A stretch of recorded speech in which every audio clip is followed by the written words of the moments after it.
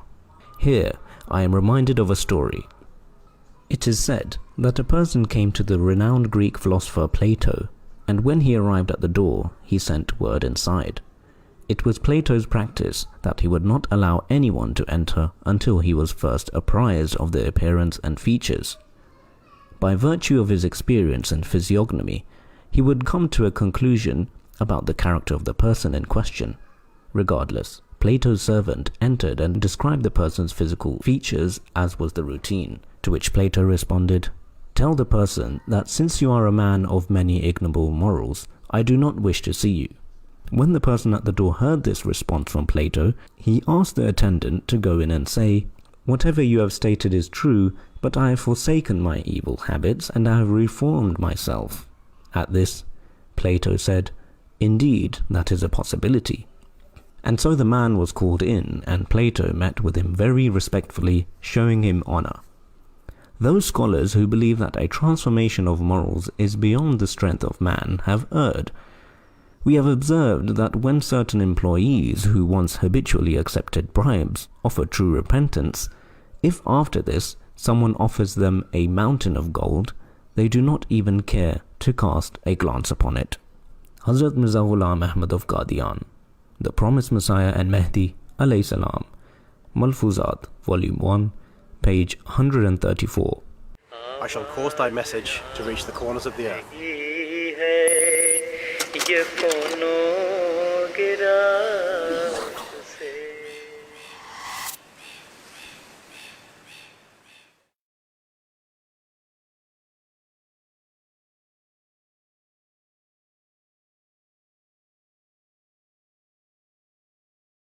إنه لقرآن كريم في كتاب مكنون لا يمسه إلا المطهرون